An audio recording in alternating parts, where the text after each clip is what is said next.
फिर बदलेगा मौसम। दिल्ली यूपी में आंधी बारिश का अलर्ट, दक्षिण में बाढ़ जैसे हालात। नमस्कार, हरिभूमि टीवी पर आपका स्वागत है।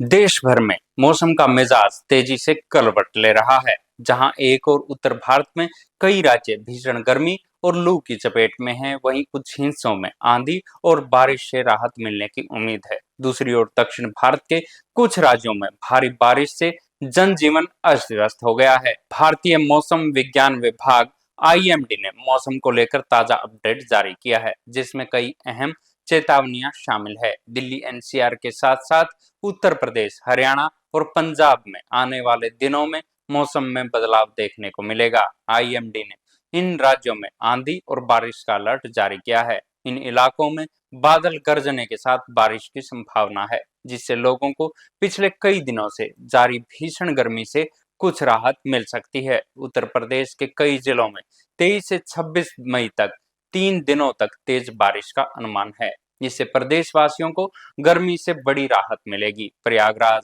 मिर्जापुर, बाराबंकी, गोंडा, संत कबीर नगर, सोनभद्र, चंदौली, वाराणसी, गाजीपुर और बलिया में बादल गरजने के साथ बारिश की संभावना जताई गई है। हालांकि बांदा जिले में कल सबसे ज्यादा 45 डिग्री सेल्सियस तापमान दर्ज किया गया था, जो गर्मी की भयावहता को दर्शाता है। जहां देश के कुछ हिस्सों में बारिश की उम्मीद है, वहीं उत्तर भारत के बड़े हिस्से, विशेष रूप से राजस्थान और हरियाणा, भीषण गर्मी की चपेट में है। राजस्थान में दिन का तापमान कई जिलों में 42 डिग्री सेल्सियस के पार पहुंच गया है, लेकिन महसूस की जाने वाली गर्मी 45 से 46 डिग्री सेल्सियस जैसी है। मौसम विज्ञान केंद्र जयपुर के अनुसार 21 मई को बीकानेर, जोधपुर, जयपुर और भरतपुर संभाग के कुछ हिस्सों में हीट वेव, उष्ण रात्रि दर्ज होने की संभावना है। श्री गंगानगर, हनुमानगढ़, चूरू और झुंझुनू जिलों में तीव्र हीट वेव और उष्ण रात्रि की प्रबल आशंका है। 21 मई को श्री गंगानगर में अधिकतम तापमान 46.3 डिग्री सेल्सियस दर्ज किया गया, जो सामान्य से 3.6 डिग्री अधिक था, जबकि चूरू में न्यूनतम तापमान 32.5 डिग्री सेल्सियस रहा। आगामी 48 घंटों में तापमान में 1 से 2 डिग्री सेल्सियस की बढ़ोतरी हो सकती है।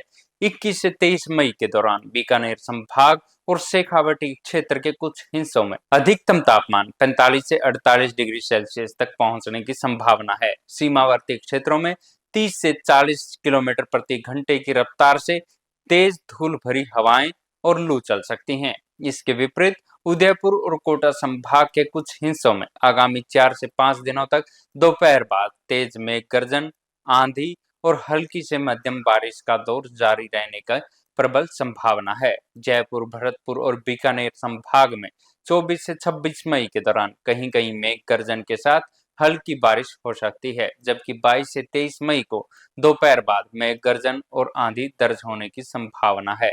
वहीं हरियाणा में भी भीषण गर्मी का प्रकोप जारी है। आईएमडी चंडीगढ़ ने 22 मई से 12 जिलों में लू का येलो अलर्ट जारी किया है। इनमें सिरसा, हिसार, भिवानी, चरखी दादरी, महेंद्रगढ़, रेवाड़ी, झज्जर, रोहतक, सोनीपत, गुरुग्राम, फरीदाबाद और मेवात शामिल हैं। मंगलवार को सिरसा में 45.6 डिग्री सेल्सियस के साथ राज्य का सबसे गर्म जिला रहा। बारिश की संभावना 21 से 24 मई तक पंचकुला, अंबाला, यमुनानगर और करनाल जैसे 4 जिलों में बारिश की संभावना जताई गई है, जिससे गर्मी से कुछ राहत मिल सकती है। जहां उत्तर भारत में गर्मी का कहर है, वहीं दक्षिण भारत के राज्यों में भारी बारिश से जीवन अस्त व्यस्त हो गया है। बेंगलुरु में भारी बारिश के कारण सड़कें पानी से लबालब हैं और कई हिस्सों में बाढ़ जैसे हालात बन रहे हैं। उप मुख्यमंत्री स्थिति पर पूरी नजर रखे हुए हैं और हालात का जायजा ले रहे हैं। उन्होंने बताया कि 70% इलाकों में बाढ़ की समस्या का समाधान कर लिया गया है। पिछले 36 घंटों में 5 लोगों की मौत की खबर भी आई है, जिससे स्थिति की गंभीरता का पता चलता है। कई आईटी कंपनियों ने अपने कर्मचारियों को घर से ही काम करने की सलाह दी है। महाराष्ट्र के कई जिलों समेत मुंबई महानगर में भी पिछले शाम जमकर बारिश हुई, जिससे अंधेरी सबवे जैसे इलाकों में पानी भर गया। बताया जा रहा है कि आने वाले दिनों में भी तेज बारिश जारी रह सकती है। आईएमडी आईएमडी लगातार मौसम पर नजर बनाए हुए है और संभावित विभागों को अलर्ट जारी कर रहा है। लोगों से अपील की गई है कि वे मौसम की चेतावनियों पर ध्यान दें और अपनी सुरक्षा सुनिश्चित करें।